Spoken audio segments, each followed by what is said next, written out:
Well, good evening and welcome to another Dawn and Julia Create. So I have chosen the challenge this time and we are going mixed media. But before we start, I need to go raid my husband's shed. I'm raiding my husband's shed because today the brief is to make a mixed media project, but using DIY supplies. So instead of using all our gorgeous crafty little elements, we are going to be using nuts and bolts and washers and screws and nails and things like that. And I love doing things like this because it shows you really can make art, and especially mixed media art, out of anything. So I started off by putting a load of masking tape. I didn't film much of that because you couldn't see it.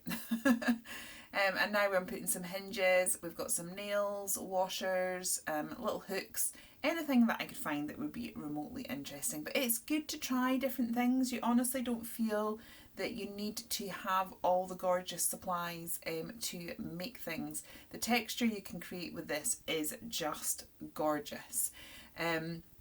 When it comes to mixed media as well, I would say make sure that you overlay all your elements. Sometimes if you think my projects don't turn out the same as other people's that I see, that's possibly one of the main things, that we maybe spread the embellishments out.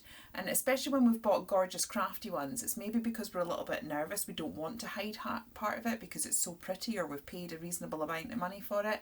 And honestly, layering them and putting things on top of each other makes such a difference. So that's why using things like DIY supplies, broken toys, broken jewellery is really good for mixed media. Now these are hefty items. These are real hinges, real nuts and bolts, and they are really heavy. So we are going to need gel medium. I tend to recommend gel medium no matter what the mixed media project, but in this case we absolutely need it to last. And believe me, once that is stuck down, it's not going anywhere. Now everything did get a really good dollop of gel medium because I want it to be nice and strong.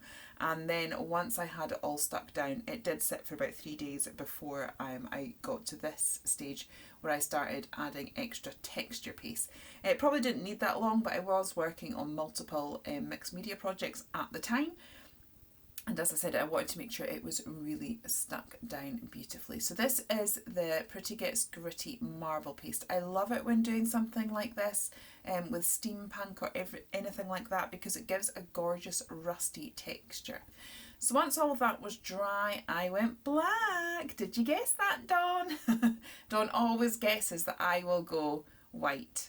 And I'm going to guess that she'll go black. We've probably like jinxed each other now. But Dawn likes to go black with mixed media projects, and I'm especially thinking that it will have quite a steampunk vibe, the fact that we have gone for DIY supplies. So I reckon she will go for black and then use metallic paints. But I think she's then going to soften it with lots of flowers. So that's my guess. So I've got a nice wide brush. The reason I use a nice wide brush is it gets the paint on quicker. I used to always faff around with a tiny little brush, and then I saw D.I.Y paint a page with this massive brush and she did it in seconds, and I'm like, why have I never thought of that? So now I use a nice wide brush. So I did sort of scruffle it quite a bit to get into all the nooks and crannies.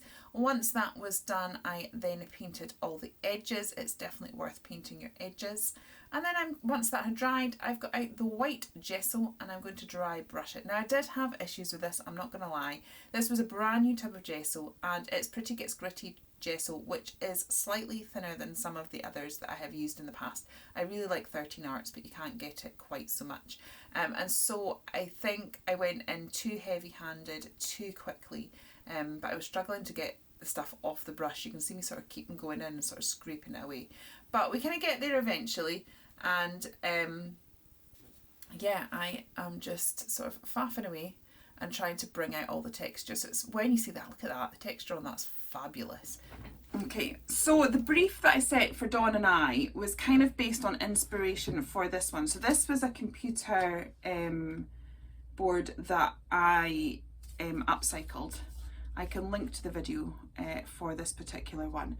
And it was one of those ones that I started eons ago and then picked it up from where it was and finished it off. So when I was watching back the footage from when I did it, when it was at the black and white stage, I really liked it. And then I was looking at it going, do you know what? I kind of wished I'd left it black and white. I think I actually said that in the voiceover of it. So because of that, that is why I decided to do that with this one. And my intention was always to leave it like this. But now I'm looking at it, I feel this one needs colour. So I don't know. Yeah, I think because I kept sort of adding the gesso when it was newly done, I'm thinking that if I put another layer on top of what's already white, it should really make it nice and vibrant, and we can decide from there. But now that it's like this, I'm tempted to add colour, but I'm just hoping I don't regret it. So yeah, gesso.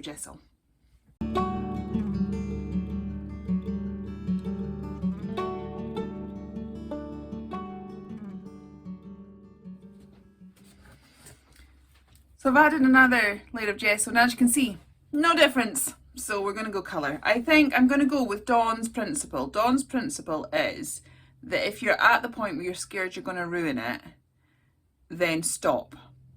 And I'm not scared I'm going to ruin it. I'm actually not sure if I'll like it as much as I would if it was coloured. So we're going to colour it. So to colour it, I have pulled out my Hemi Jelly Gouache, mostly because I haven't really played with them that often. I really need to have a good session where we do lots of playing with these gorgeous paints. But I was thinking they are water reactive, so it would work really well when you spray with water, but they're also sort of really thick and gooey, a little bit like an acrylic. So yeah, I thought we'd play with them. So we are going to create a patina effect. Now, there are so many patina pastes and sets and paints on the market, and genuinely you do not need any of them to create a patina effect. It's not something I would invest money in, quite frankly, because all you need to do is understand the colours. So you need a rust sort of colour, and a yellowy amber sort of colour, and then a teal green and a little bit of white, and that's you got your patina there. So I'm starting off with the rust base. We've got like a brown colour which is almost like a burnt umber. It's a very orangey red. And then you have like the yellow, which again sort of verges on orange. And those are the colours that you use. But to be honest, any sort of brown and yellow will work. And then I've sprayed that to move it around. Once that's dried, I've then gone in with the teals, which will help to give it the patina look. Now that was looking a little bit too green for me. It's quite jadey there.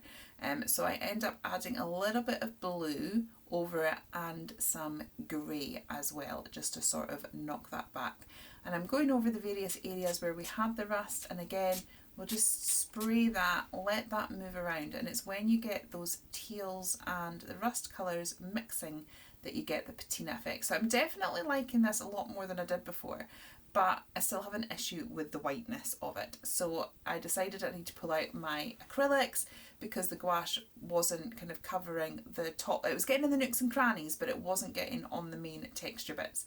So I'm now going to the dry brushing effect, and we are using some acrylics, and again the same sort of colourways. We've got the brown, we've got the amber sort of colour, and the teal, and I'm just mixing them. I'm dipping my brush in the paints. I'm not particularly cleaning the brush off in between, keeping the brush nice and dry and doing that sort of flat dry brushing technique that we talked about earlier. I wanted to make the canvas have more of a frame and a base, so I have gone in and I have really layered the paint quite heavily down the side and along the bottom of the canvas, just to kind of ground it. And at this point I'm just playing with the colours, gradually building them up until I like them. So I'll go in with a bit of yellow, then with a bit of rust to knock it back, then with a little bit of teal to make it more patina. Just play and keep going until you're at a stage where you feel happy with it. And then once that was all done, I let that dry. I then decided to pull out the Pebeo gilding wax. Now normally at this stage I would dry brush it with white, but I just worked so hard to get rid of the white I couldn't do that. I was worried I was going to end up hating it again. So it still needed something to lift it and make it look a bit brighter, so I've gone with the Pebeo gilding wax. This stuff is amazing. I will link to it below. I bought this particular tub about 15 years ago, and honestly I use it a lot. I have used it in classes where I've had 15 odd people jump in and use some of it themselves, and as you can see it's still going. There's still loads left in the tub. A couple of reasons: it is furniture grade, so a very little goes a very long way, and also because it's furniture grade you can buff it as well, which is cool. So again, I'm sort of trying to just get the top texture layer, and it really has lifted it. So it's gone on to another level now. That little bit of shine, it just makes it look brighter, it pops a lot more, and it looks more like art rather than, you know, a dull, rusty piece of something that you found. So that is the canvas done and all the background layer done. Now I want to add a focal point, and to do that I'm pulling out my stamps. So I did say we could use one stamp set with this particular project. So I have pulled out a Big Bot, and this is Robot Fashionista. I actually drew her years ago when Kezia was really little, and she was like, "Mummy, can you draw me a robot?" So I did. And I think she was a digital freebie when I very first launched the business. But I've had such good comments about her that she came out as a stamp with a whole load of friends as well. So I've stamped her out, and then I've decided to try and colour this up using some biros and Copic markers. So Dawn challenged us a little while ago to use only one Copic marker and a black pen. A black pen.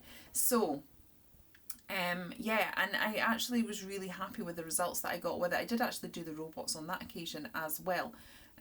But I found it quite interesting that when I layered the alcohol marker over the biro, you did get a bit of a blend. And I really fancied trying it with different coloured biros.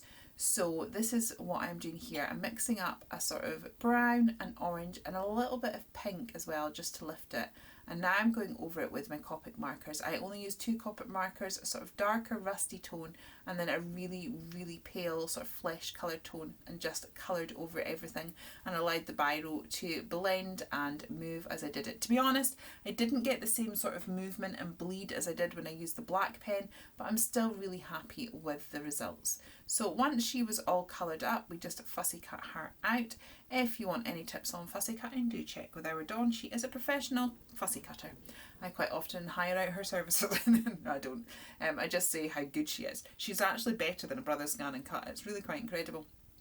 But yeah, for me, scissors that you're comfortable with, use the length of the blade and turn your paper and not your scissors. So we get her all done. See that how fast I'm going? That's been sped up 4 times. That's just Dawn in real life.